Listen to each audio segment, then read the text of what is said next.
स्वागत। धन्यवाद साथियों, धन्यवाद साथियों। जय जोहार। कैसा महसूस हो रहा है? पक्का? आज जालोर जिले के इस क्षेत्र के अंदर आप सबने जोश जुनून के साथ दिल से स्वागत किया। एक जुलूस के रूप में ये जो स्वागत किया, उसके लिए मैं आप सभी को तह दिल से धन्यवाद देना चाहूंगा। मंच पे हमारे महापुरुष, उन महापुरुषों को नमन करते हुए मैं मेरी बात को शुरू करना चाहूंगा। और साथ ही इस मंच पे विराजमान हमारे स्थानीय विधायक प्रत्याशी रहे मैडम रमीला जी, और बाड़मेर से जुझारू सांसद प्रत्याशी रहे ताराराम जी, साथ ही हमारे एडवोकेट साहब श्रवण जी, भीमसेना के जिलाध्यक्ष जालोर बाड़मेर जोधपुर की सारी टीम, और इस पांडाल में विराजमान बड़े बुजुर्ग, हमारी माताएं बहनें, एससी समुदाय, अन्य समुदाय से जो भी साथी आए हैं, आप सबका तह दिल से धन्यवाद देना चाहूंगा साथियों। और इस काबिल मुझे यहां जो बनाया, मुझे 2 बार विधायक बनाया और मेरे विधानसभा क्षेत्र के साथ साथ पूरे समुदाय का प्रतिनिधित्व करने का अवसर मिला मुझे राजस्थान की विधानसभा के अंदर। और मैंने दिल से कोशिश किया कि मेरे समुदाय के लिए, मेरे विधानसभा की क्षेत्र की जनता के लिए, देश हित में, राज्य हित में, आने वाली पीढ़ी के हित में जितना हो सके इतना योगदान देने का काम किया पिछले 5 सालों में। और बांसवाड़ा की जनता ने मुझे सांसद बनाया अभी, तो आज जो मैं आया, मुझे उस काबिल बनाया, उसका श्रेय डूंगरपुर बांसवाड़ा की जनता को जाता है। उसके लिए एक बार जोरदार तालियां बजा दो। कई जगह ऐसा इलाका है, आज में जनता ने मुझे जिता दिया मेरे निर्वाचन क्षेत्र की, लेकिन मैं नहीं जा पाया हूं आज।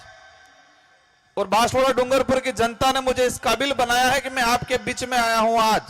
और आपने मुझे इतना जो प्रेम, इतना जो स्नेह और एक जोश जुनून के साथ स्वागत किया, तो मैं सोच रहा था कि उस जनता धन्य है जिन्होंने मुझे उस काबिल बनाया।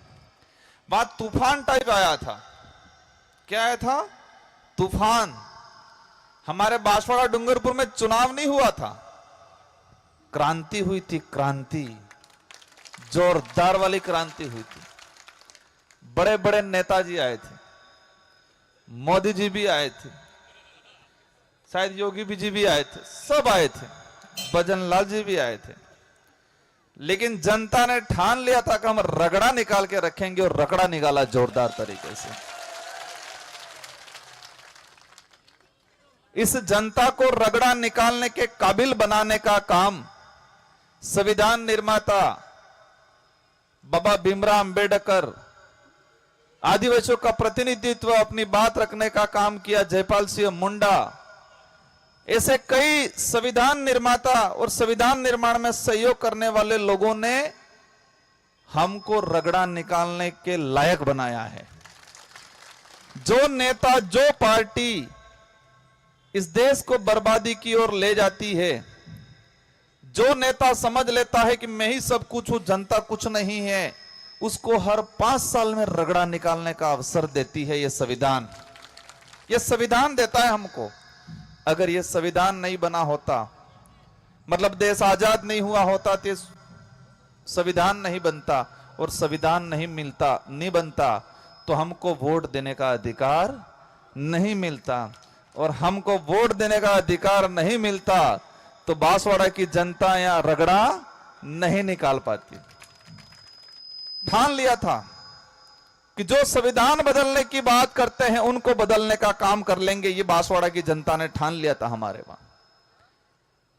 तो मैं मेरी बात को शुरू करने से पहले, पूर्व वक्ताओं ने काफी बातें कही, गंभीर बातें भी कही,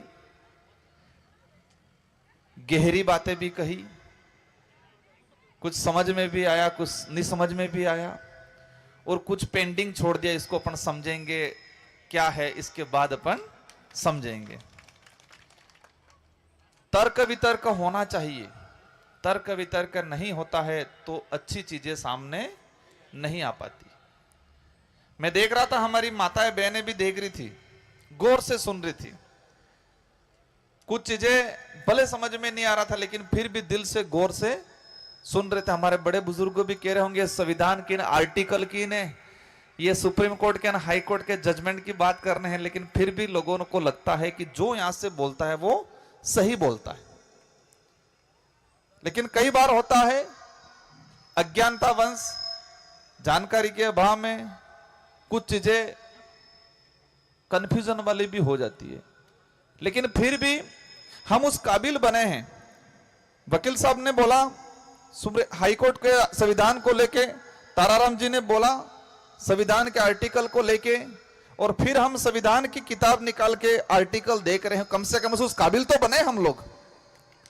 भले उन दोनों की बात नहीं मेल खाती होगी, कोई दिक्कत नहीं, लेकिन हम उस काबिल बने हैं कि संविधान का आर्टिकल की किताब तुरंत खोल के देख पा रहे हैं। उस काबिल तो बने ना हम लोग। इसलिए घबराने की जरूरत नहीं है। हम सबका एक ही उद्देश्य है कि हम संगठित होए, संगठित होकर सही दिशा में चले, आने वाली पीढ़ी के लिए काम करें। यह हमारा सबका उद्देश्य होना चाहिए। बाकी विभाजन की बात है, विभाजन तो आजादी से पहले भी हमारे भीलों में या एससी समुदायों में काफी हुआ। भील समूह की अगर बात करें तो आदिवासी समुदाय है। आदिवासी समुदाय में भील समूह सबसे बड़ा समूह है, देश में सबसे बड़ा भील समूह है। लेकिन आज भी हमारा भील समुदाय का आदमी कई जगह धर्म ग्रहण कर लिया। क्या किया? धर्म ग्रहण। कुछ लोग कहते हैं कि धर्म परिवर्तन कर रहे हैं। मैं कहता हूं धर्म परिवर्तन नहीं, लोगों ने धर्म ग्रहण कर लिया। क्योंकि आदिवासी समुदाय धर्म पूर्वी है, जो धर्मों का निर्माण ही नहीं हुआ उससे पहले आदिवासी समुदाय है और उनकी अपनी व्यवस्था है। लेकिन जैसे नए नए धर्म आए, आदिवासी समुदाय को या भील समूह को अच्छा लगा, उन्होंने, किसी ने हिंदू धर्म ग्रहण कर लिया, किसी ने ईसाई धर्म ग्रहण कर लिया, किसी ने बौद्ध धर्म ग्रहण कर लिया, किसी ने मुस्लिम धर्म भी ग्रहण कर लिया। कई भील समुदाय के लोग जैन धर्म में भी बने हुए। महाराष्ट्र के अंदर हम ये भरतपुर और ये मेवात पट्टी को अगर देखते हैं, वो भी भील समूह से, लेकिन मुसलमान धर्म अपना रखा है। इसलिए आदिवासी समुदाय हर जगह बटा है, धर्मों में बटा है। पहले धर्म ग्रहण किया, फिर परिवर्तन किया। पहले ग्रहण किया, फिर परिवर्तन किया, ऐसा लगता है मुझे। तो हमें इन चीजों में नहीं पड़ना है। हमें यह मानना है कि इंसानियत है, मानव धर्म सबसे बड़ा धर्म है। इंसानियत है, मानव धर्म ही सबसे बड़ा धर्म है। और जो धर्म मानव से मानव को नफरत करना सिखाता है, वो धर्म नहीं हो सकता है, वो धंधा है, धंधा। कोई भी धर्म हो, मैं किसी धर्म पे आरोप नहीं लगा रहा हूं, लेकिन जो धर्म इंसान को इंसान से नफरत करना सिखाता है, जो धर्म एक दूसरे को ऊपर नीचे करना सिखाता है, वो धर्म नहीं हो सकता, वो धंधा है, धंधा। इसलिए इन लाइन में हम आगे नहीं जाएंगे, न मेरे वक्तव्य में जाएंगे, न आपको आगे जाना है। रही बात हमारे भीलों की, भील समूह के लोग हमारे रावत बने हुए हैं। कुछ रावत एसटी में हैं, कुछ आज भी एसटी में नहीं है।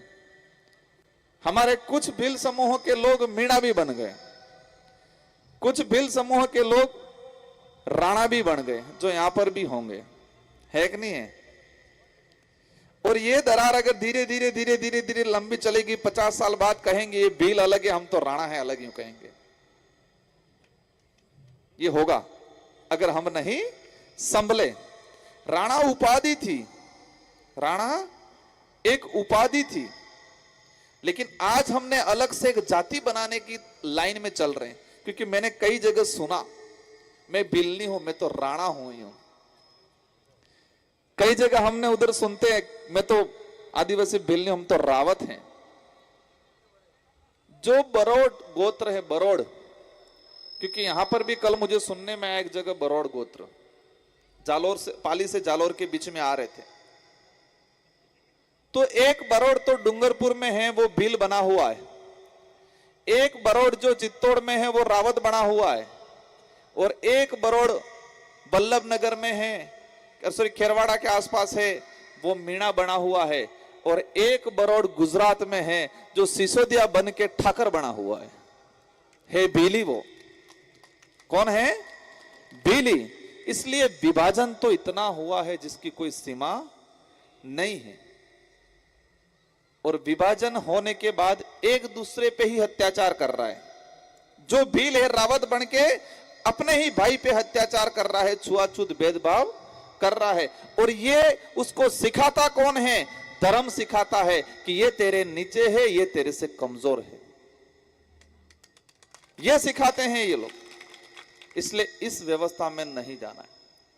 हमें एकजुट होके हमारे अधिकारों के लिए, हमारे आने वाली पीढ़ी के लिए और स्वाभिमान के लिए लड़ना है।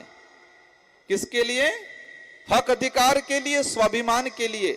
हमारे बुजुर्ग लोग कहते हैं स्वाभिमान से बड़ा कोई चीज नहीं हो सकता है। और महाराणा प्रताप के साथ में राणा पूजा की पूरी फोर्स लगी थी, तो महाराणा प्रताप ने यह नहीं कहा था कि तुम हमारी सेना में भर्ती हो जाओ, हम तुमको तनख्वाह देंगे, ये नहीं बोला था। भीलों की सेना राणा प्रताप के साथ लड़ी, क्या तनख्वाह के लिए लड़ी थी? क्या उनको कहा था कि आपको ये जमीन दे देंगे? क्या जमीन के लिए लड़ी थी? कोई भी सेना, आज सेना में भर्ती होते हैं तो तनख्वाह देखते कि नहीं देखते हैं? सिपाही, हमारे पुलिस वाले साथी भी हैं यहाँ, तो पुलिस में भर्ती हुए, ड्यूटी निभा रहे, लेकिन उनका तनख्वाह देखते कि नहीं देखते? उस समय भी जितने जो राजा थे, अंग मुगल थे, तो जो सेना थी वो तनख्वाह कहीं न कहीं मिलती थी। लेकिन महाराणा प्रताप की मेरी जानकारी में, कितना सही हूं मुझे नहीं पता, लेकिन जो भीलों की सेना उनके साथ गई थी वो तनख्वाह पे नहीं गई थी। वो जबान दिया था उनको, वचन दिया था उनको, उनको कहा था कि हम कट जाएंगे लेकिन झुकेंगे नहीं। वचन पे गए थे भीलों की सेना, तनख्वाह पे नहीं गई थी। अगर तनख्वाह पे गई होती सेना तो टिकती नहीं। वचन वाली सेना थी, इसलिए टिक के रही हल्दी का टीके युद्ध में। तनख्वाह वाली टिक पाती? तनख्वाह वाली सेना टिकती? पैसे वाली टिकती? वचन वाली सेना थी, जबान दिया था, स्वाभिमान के लिए लड़ रहे थे। तो साथियों, आज की तुलना में मैं जो देख रहा हूं उस समय से और आज का, हमको इतना बांटा जाता है, बांटने के बाद हमको लालच दी जाती है, लालच देने के बाद दया भाव दिखाया जाता है, दया भाव दिखाने के बाद अंत में मार ही दिया जाता है। कैसे? एक उदाहरण बताऊंगा। एक भाई साहब थे, हष्ट पुष्ट, एक जगह से, मार्केट से 2 मुर्गे लाए फर्स्ट क्लास, 12 महीने कुकड़ो हम कहीं मुर्गा। तो 2 मुर्गे लाए और 2 मुर्गों को कहा कि अगर आज की रात आप सुबह 4 बजे नहीं बोलोगे तो मैं तुमको नहीं मारूंगा। आज सुबह 4 बजे आप, क्योंकि मुर्गा 4 से 5 बजे बोलता कि नहीं बोलता है, तो उसने कहा कि अगर तुमने बोलना, अगर बोले तो मैं तुमको मार डालूंगा। तो दोनों मुर्गों ने विचार किया, यार जिंदा रहना इसलिए बोलना बंद कर दें। लेकिन एक ने कहा, यार मेरे तो आदत है और मेरा तो स्वाभिमान है, मेरे को तो बोलना ही है, जो होगा देखा जाएगा। तो एक मुर्गा दूसरे दिन सुबह बोल गया और एक मुर्गा नहीं बोला। तो उसने जो बोला था इसको मार के खा लिया। तो जो जिंदा था वो खुश रहा, मैं बच गया, मैं बच गया। दूसरे दिन शाम को वो फिर आया, कहा कल तो तू नहीं बोला, लेकिन आने वाले सुबह में जो सूरज की किरणें निकलती है तो किरणें निकलती है, तब मुर्गा क्या फड़फड़ाता है, यूं पंख ऊंची करता है, अपनी फीलिंग महसूस करता है। तो उसको कहा अगर कल तेने ये पंख खड़खड़ाए, क्योंकि पहले दिन वो बोला नहीं लेकिन पंख तो फड़फड़ाए, तो उसने कहा कि अब तेने अगर पंख भी फड़फड़ाए तो मैं तेरे को मार दूंगा। भाई साहब ने विचार किया, सुबह मजबूरी में इसके अंदर का स्वाभिमान मराया कुछ भी करके, इसको दबा अंदर से, और दूसरे दिन कोशिश किया कि मैं दब के रह जाऊं, रह गया। 2-3 दिन बाद फिर उसने कहा, पंख फड़फड़ाना बंद कर दिया, सुबह उठ के बोलना बंद कर दिया, लेकिन वो गर्दन एक लंबी करता है और वो तिल के ऊपर आती है, वो हल्का यूं हिलाता है, तो वो करना सिर पर शुरू था। तो उस आदमी ने देखा कि साला ये आज भी गर्दन तो हिला ही रहा है। 2-3 दिन बाद फिर कहा, अगर आज अगली सुबह तेने ये गर्दन भी हिलाई तो मैं तेरे को मार डालूंगा। फिर उसने विचार किया कि मैंने बोलना बंद कर दिया, मैंने पंख फड़ाना बंद कर दिया, अब गर्दन की बात आई है। तो फिर दूसरे दिन कोशिश किया कि गर्दन भी नहीं हिले, लेकिन वह दाना आया तो हिली गई और उसने आखिर में मारने के आदेश दे ही दिया। फिर वो मुर्गा रोया बहुत कि मैंने मेरा स्वाभिमान मार दिया, मुझे मरने से पहले मैंने मेरा स्वाभिमान मार दिया। और एक भाई था, वो मरा जरूर लेकिन उसका स्वाभिमान नहीं मरा। तो आज हमारे समाज में भी कई जगह यह स्थिति है। समझ में आया कि एक जना था, उसने अपना स्वाभिमान नहीं मारा और अपना मरना मंजूर किया, और एक जने ने अपना सारा स्वाभिमान मार दिया लेकिन अंत में भी मरना पड़ा। तो उसने मरते वक्त कहा कि मेरा वो भाई महान था जिसने स्वाभिमान नहीं मारा, वो मर के भी जिंदा रहा, और मैंने मेरा सारा स्वाभिमान मार दिया और अंत में भी मैं नहीं बचा। तो ये डीटीएस भी थोड़ा ऐसा, ये सॉरी डीटीएस तो हमारी मांग है, लेकिन सुप्रीम कोर्ट का जजमेंट भी थोड़ा ऐसा ही लग रहा है मेरे को। ये जो सुप्रीम कोर्ट का जो जजमेंट आया है कि वो भी थोड़ा ऐसा ही लग रहा है मुझे। इस क्षेत्र में रिजर्वेशन का लाभ नहीं मिला, ये सच्चाई है। इस क्षेत्र में अन्य इलाके से आने वाले एसटी ने फायदा लिया, ये सच्चाई है, जिसकी वजह से स्थानीय हमारे भील समुदाय के साथी को आरक्षण का लाभ नहीं मिला, ये सच्चाई है। लेकिन उन्होंने जो दाना फेंका है, उन्होंने जो आदेश किया है, वो वास्तविक हमारी मांग है उसको पूरा करेगा या आपस में लड़ाएगा, ये थोड़ा विचार करने की जरूरत है हमको। अपनी मांग को एक ही चीज, डीटीएस जो है, रेगिस्तान जनजाति विशेष क्षेत्र, हम जो डीटीएस चाह रहे हैं एरिया के हिसाब से, क्षेत्र के हिसाब से बंटवारा, उसको प्राथमिकता से आगे बढ़ाओ और उसमें हमारा पूरा साथ रहेगा, क्योंकि उसमें हमारे समुदायों के बंटने की बात नहीं आएगी और इसमें किसी को दिक्कत भी नहीं होनी चाहिए। इसलिए हमें मूल रूप से हमारा जो डीटीएस की मांग है, हम चाहते हैं कि जालोर में भर्ती है 3rd ग्रेड की, तो जालोर का आदमी ही या बाड़मेर का आदमी ही लगना चाहिए। ये लड़ाई हमको लड़नी है। लेकिन वो सुप्रीम कोर्ट ने आपको बांटने के चक्कर में, आपको इधर इधर भड़काने के चक्कर में, आपका स्वाभिमान खत्म करने के चक्कर में, आपका भविष्य खत्म करने के चक्कर में बड़ी लड़ाई जब आएगी तो ये समाज कभी एकजुट नहीं होगा। इसलिए इन सारी चीजों को, हो सकता है मैंने कुछ बोला उसमें कुछ कमी हो सकती है, लेकिन सच्चाई को परख के आज का नहीं हमें भविष्य का देख के डिसीजन लेना है। क्योंकि आज तक ये समाज धोखा खाता हुआ आया है, आज तक बढ़ता हुआ आया है, और बटने के चक्कर में, धोखा खाने के चक्कर में ही आज हमारे समाज की दुर्दशा है। अब इस दुर्दशा को देख के कुछ लोग हंसते हैं, क्या कहते हैं, ये आदिवासी, ये एससी, इनके घर छोटे हैं। दिल से मस्त रहो, कहना हमारा घर छोटा है लेकिन हमारा दिल बड़ा है, तुम्हारा घर बड़ा है लेकिन तुम्हारा दिल है ही नहीं, छोटे की बात नहीं। मैं देख रहा था हमारे बहन बेटियां, थोड़े कपड़े गंदे थे लेकिन फिर भी मुझे गर्व था कि हमारी बहन बेटियां जो आई है, भले कपड़े गंदे हैं लेकिन दिल साफ है। मैं इनके घर में जाऊंगा तो मुझे दिल से, भले घर में कुछ नहीं होगा, खिलाएंगे पिलाएंगे, मस्त रखेंगे, ये हमारे अंदर है। और कपड़े कितने भी साफ सुथरे हों, लेकिन कई लोगों का दिल साफ नहीं होता है। इसलिए घर छोटा है तो घबराने की जरूरत नहीं है। कपड़े नहीं है या कपड़े गंदे हो गए, घबराने की जरूरत नहीं है। हमारा दिल साफ है। इस दुनिया में साफ कपड़े वाले मिल जाएंगे बहुत, लेकिन अंदर से दिल साफ वाले नहीं मिलेंगे। और अधिकतर साफ सुथरे कपड़े वाले लोगों का ठगने का काम ज्यादा करते हैं कि नहीं करते हैं? पहले नेता कितना फर्स्ट क्लास व्हाइट जब्बा पजामा, हालांकि मैंने भी थोड़ा पहना, हा, कितना बढ़िया आता था। हम देश की रक्षा करेंगे, देश के लिए लड़ना है, कहते कि नहीं कहते? आज भी कह रहे हैं। मोदी जी भी, हालांकि राजनीतिक मंच नहीं है और मैं इस राजनीतिक मंच भविष्य में भी इस इलाके में नहीं चाहूंगा कि राजनीतिक मंच बने। यहाँ की जो पार्टियां हैं वो अच्छा काम कर ले हमारे लोगों के लिए, हम नहीं आएंगे राजनीतिक करने। लेकिन नहीं किया तो यहां पर भी रगड़ा जरूर निकालेंगे, यहां जैसलमेर जालौर से लगा के जैसलमेर तक। हमें एक ही चाहिए, हमारे यहां मूलभूत जो सुविधा है, हमारे डीटीएस की मांग है, हमारे यहां पर अच्छी शिक्षा क्वालिटी की देनी है। यहाँ का आदिवासी है, यहाँ का एससी है जो जमीन पे कब्जा करके बैठा है आजादी से पहले, उस जमीन का मालिकाना हक मिलना चाहिए, ये हमारी मांग है। और ये आप लोग कर दो, ये उनको कह दो आप लोग कर दो।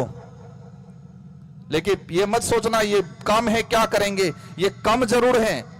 वही अकबर ने सोचा था मान सिंह को सेनापति बना के बेचते वक्त हल्दी घाटी में, कि महाराणा प्रताप के साथ तो कोई नहीं है, छोटे मोटे भील आए हैं, थोड़े बहुत मुसलमान आए हैं, ये सोचा था। क्योंकि महाराणा प्रताप के भाई थे शक्ति सिंह और जगमाल, वो भी भाग गए थे मान सिंह के साथ।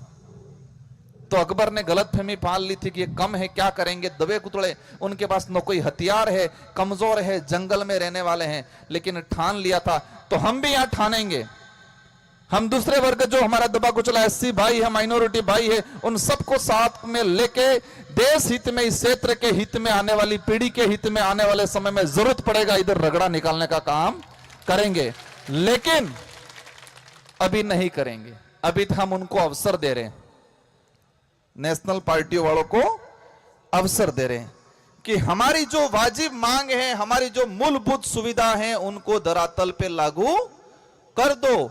नहीं करोगे तब हम आएंगे और तब हम करेंगे, इससे पहले नहीं करेंगे। हम अवसर दे रहे हैं। अभी यहां के लोगों को एक चीज देखा है मैंने, जब हमारा समाज अधिकार की बात करता है, जब हमारा समाज मूलभूत समस्या की बात करता है, जब हमारा समाज शिक्षा की बात करता है, जब हमारा समाज नौकरी की बात करता है, जल जंगल जमीन की बात करता है, तब कुछ लोग हमारे समाज को धर्म में बांट के लड़ाने का काम कर लेते हैं, भटकाने का काम कर लेते हैं। हम हर धर्म का सम्मान करेंगे, हम किसी का विरोध नहीं करेंगे, जिसको जो मानना है माने, लेकिन हमारे समाज पे जबरदस्ती कोई धर्म थोपने का काम नहीं करे। और हमारे समाज को अधिकार चाहिए, हमारे समाज को जल जंगल जमीन चाहिए, हमारे बच्चों को अच्छी शिक्षा चाहिए। धर्म तो सबकी रक्षा करता है, आपको ठेका लेने की जरूरत नहीं है किसी धर्म की कि हम रक्षा करेंगे। और धर्म प्रेम भावना सिखाता है, धर्म दया करुणा सिखाता है, धर्म नफरत नहीं सिखाता है।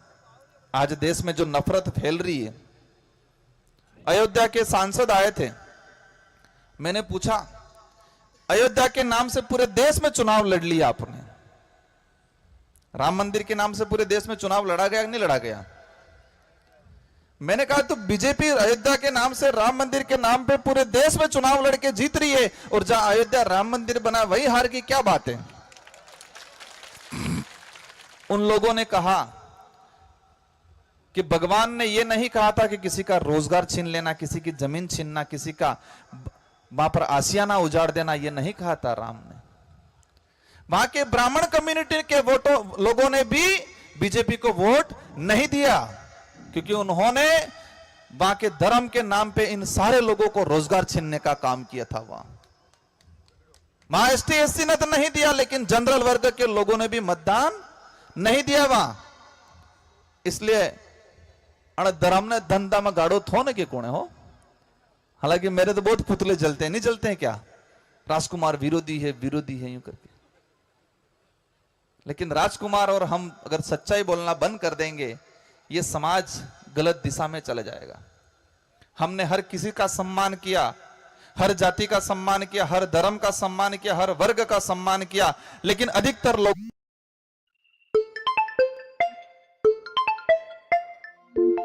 वर्ग का सम्मान किया, लेकिन अधिकतर लोगों ने हमारे सम्मान का कहीं न कहीं ठोकर मारने का काम करके हमारे साथ ही अन्याय करने का आज तक काम किया है। इसलिए साथियों, बातें बहुत सारी हो गई, अब हमें करना क्या है? हमारी बातें समस्या पे हुई, इतिहास पे हुई, वर्तमान क्या चल रहा है उस पे हुई। अब हमें क्या करना है? अब राजकुमार आए, ताराराम जी आए, श्रवण भाई आए, मैडम आए, माला पहन ली हम सबने, आपने पहना दी, हम सबने भाषण दे दिया, आपने सुन लिया, लेकिन मेरे को तसल्ली नहीं होगी। मेरे को तसल्ली तब होगी जब मैं इस इलाके में 2-3 साल बाद दोबारा आऊंगा और आप सब में एक डिसिप्लिन आएगा, आप सबके बच्चे अच्छी स्कूल में आप पढ़ाने पे फोकस करोगे और यहां से नौकरी वाले लड़के निकलेंगे और वास्तविक हमारे देश के संविधान को आप जानने लग जाओगे, वास्तविक हमारा इतिहास समझने लग जाओगे और वास्तविक आप सब कहोगे कि हम सब एक हैं, हम बिखरे हुए नहीं हैं, ये कहोगे तब तसल्ली होगी मुझे। क्योंकि यहां देखा मैंने, 1-2 जने तो कहा था मेरे को, हम तो राणा है, भील नहीं है। वही राणा पूजा को मान रहे हैं, लेकिन एक कह रहा वो अलग है ना, मैं अलग हूं। ये लफड़ा भारी पड़ रहा है। वो मुर्गों वाली कहावत थोड़ी ध्यान रखना, कल मरे तो आज मर जाए, लेकिन स्वाभिमान और अपनी पहचान मरने मत देना। और हमारे पूर्वजों ने यही सोचा था, इसलिए कहीं बिल है भी ढील नहीं है, हम कहीं बिली भाषा बोल जी हो, मैं बिल है भी ढील नहीं है। समझ में नहीं आया होगा। इसलिए आप सबको मजबूती से, और इस इलाके में जालौर में कई बार सुना है एट्रोसिटी होती है, जाति के नाम से प्रताड़ित किया जाता है, मटकी पानी पीने पे उसको, मटकी मतलब पानी पीने से उसको मारा जाता है। ऐसी चीजें इस देश को कमजोर करती है और ये समाज 5 से 6 हजार सालों से ये प्रताड़ना झेलता आया है हमारा समाज, फिर भी डट के मजबूती से है। क्योंकि हम देखते हैं इतिहास में कि एसटी एससी के लोगों को पीछे झाड़ू बांधना जाता था। ये देश का इतिहास, ऐसा भी इतिहास है। गले में मटकी रखी जाती थी ताकि किसी भी जगह थूक नहीं पाए, वो उसी में थूके और घर पे ले जाके रखे। शिक्षा से वंचित रखा जाता था, बहुत कुछ झेला है। लेकिन आज भी हम सब चीजें भूल के वास्तविक इंसानियत है, मानवता है, उस धर्म को सबसे ज्यादा आगे रख के, प्रकृति को आगे रख के हम आगे बढ़ना चाहते हैं। लेकिन आज भी कई ऐसी चीजें होती है और सरकार खुद उसको बनाती है, सब माहौल बनाती है, तकलीफ होती है। साथियों, एक अंत में मुझे भी निकलना है, मैं जल्दीबाजी करवा रहा था सबसे, लेकिन मैं ही थोड़ा समय ले रहा हूं। देश के अंदर जो हालात हैं, एक बात ये ध्यान रखना, इस देश में कहीं पर भी आदिवासी पे अत्याचार होता है तो एसटी एससी ओबीसी जो भी है सबको मिलके लड़ना है, ये ठान के रखो। आज इस देश में एससी समुदाय पे कोई अत्याचार होता है, सबको मिलके लड़ना है, ये ठान के रखो। इस देश में महिलाओं पे अत्याचार होता है, वो महिला किसी भी धर्म की हो, तब हम सबको एक मुस्त खड़ा रहना है, ये ठान के रखो। इस देश में मानव मात्र पे भी कोई अगर अत्याचार होता है, वो किसी भी धर्म का है, लेकिन कहीं ज्यादा अत्याचार होता है तो हम सबको खड़ा रहना है, ये ध्यान रखो।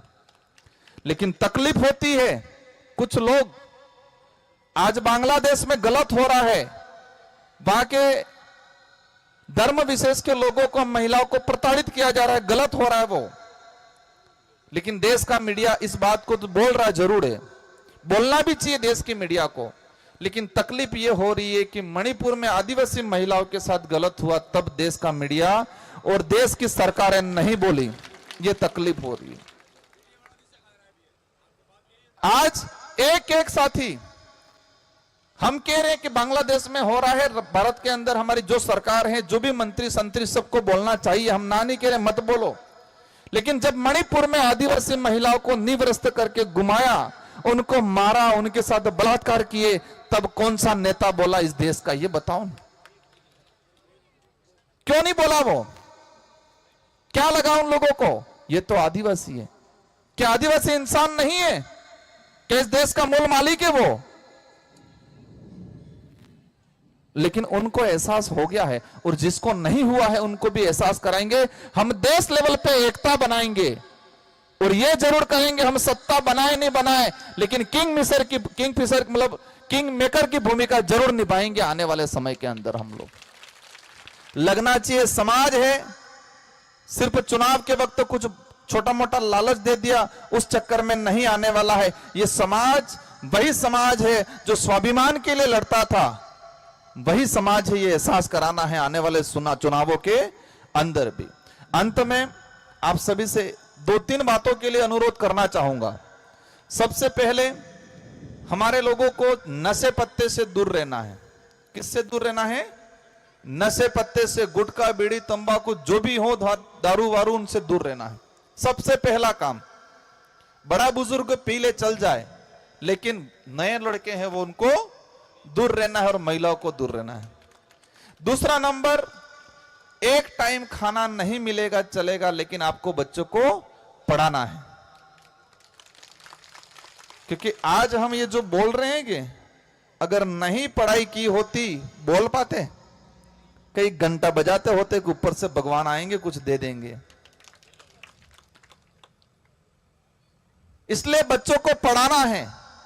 और एक ही बात ध्यान रखना कि हमारा सबसे बड़ा ग्रंथ संविधान है, और इस ग्रंथ से बड़ा कोई, बाकी ग्रंथ पढ़ो न मत पढ़ो, लेकिन संविधान जरूर पढ़ना है हमको। बच्चों को पढ़ाना है, नशे पत्ते से दूर रखना है, शारीरिक रूप से मजबूत रखना है, और देश हित में, समाज हित में जब भी जरूरत पड़े तब एक मुस्तक खड़े रहना है। यही मैं आप सबसे आश्वासन चाहूंगा। और इन्हीं शब्दों के साथ आप सबको तहे दिल से धन्यवाद। हमारे यहाँ की जो मांगे हैं कुछ एक डीटीएस वाली हो गई, एग्रीकल्चर कनेक्शन हो गए, छात्रावासों की संख्या बढ़ाने को लेके हो गए, एसटी एससी ओबीसी की जो भी मांगे हैं, जब भी मेरे लायक होगी केंद्र सरकार तक पहुंचाने की होगी, अवश्य देश की संसद से आपकी क्षेत्र की आवाज पहुंचाएंगे। इन्हीं शब्दों के साथ आप सबको धन्यवाद, आभार, जय जोहार, जय भीम, जय संविधान, जय बिरसा मुंडा। धन्यवाद। जोहार। बिल्कुल।